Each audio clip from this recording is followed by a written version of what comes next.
রাক্ষসের কবলে পড়েছে, এটা আমরা রক্ষা করতে হবে। আর না হয় এই মহারাম নদী রক্ষা না হইলে তাহিরপুর বাঁচবে না।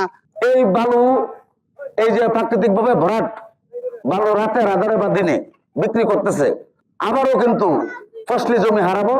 মহারাম নদী যে রাক্ষসের কবলে পড়েছে, এটা আমরা রক্ষা করতে হবে। আর না হয় এই মহারাম নদী রক্ষা না হইলে তাহিরপুর বাঁচবে না। মাটিয়ার হাওর, বিভিন্ন হাওর, উত্তর শ্রীপুর, দক্ষিণ শ্রীপুর, আপনার উত্তর বর্ধল, এই অঞ্চলের যে কয়েকটি হাওর আছে সবগুলা ঝুঁকির মুখে পড়বে। আমি শ্রমিক ভাইদেরকে বলবো, তোমাদের বিপক্ষে আমরা না, তোমরা এই দেশের মানুষ, তোমরাই আমাদের মানুষ। হাওর বাঁচলে তোমরা বাঁচবা, হাওর বাঁচলে তোমরা দেখা গেছে ধান কিনতে পারবা, টাকা হইলে ধান কিনতে পারবা না। হাওর বাঁচাতে হবে, ফসল ফলাতে হবে, ফসল ফললে তোমরা কিনতে পারবা। টাকা হইলে তো ধান কেনা যাবে না, ধান তো থাকতে হবে, ধান তো ফলাইতে হবে, হাওর বাঁচতে হবে। এই জন্য আজকে পরামর্শ সভা। আমরা জাদুঘাটের বিপক্ষে নয়, আমরা ইজারাদার যারা আছেন তাদেরকে অনুরোধ করব, আপনারা আমাদেরকে সহযোগিতা করেন। স্থানীয় প্রশাসন, ইউনো ডিসি সাহেব আছেন, ওনাদেরকেও সহযোগিতা চাই।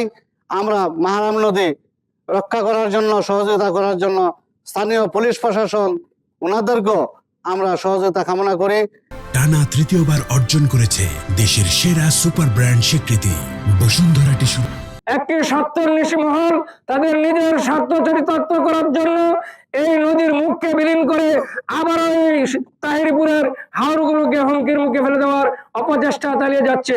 আমরা যখন ছোট ছিলাম 1988 সালে আমরা দেখেছি এই মহারাম নদী অকাল বন্যায় হাজারো ঘর বাড়ি, লাখো মানুষের হাওর, যেসব হাওরে ভালো ধান চাষ হইতো সেখানে বালু ভরাট হয়ে গিয়ে নদী হয়েছে অনেক জায়গায়, অনেক গ্রাম বিলীন হয়ে গেছে।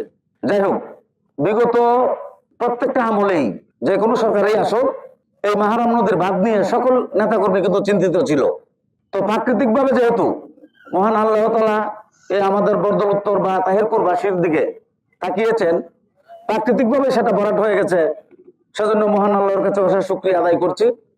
দুই একজন স্বার্থান্বেষী ব্যক্তির জন্য, ব্যক্তি স্বার্থ চরিতার্থ করার জন্য যারা এই বালু, এই যে প্রাকৃতিক ভাবে ভরাট বালু রাতের আধারে বা দিনে বিক্রি করতেছে, দুই একজন লোকের জন্য আমরা হাজারো লাখো মানুষ আবারও কিন্তু ফসলি জমি হারাবো, আবারও নদী নতুন করে তৈরি হবে। দুই একজন লোকের জন্য কিন্তু আমরা সেটা মেনে নিতে পারি না।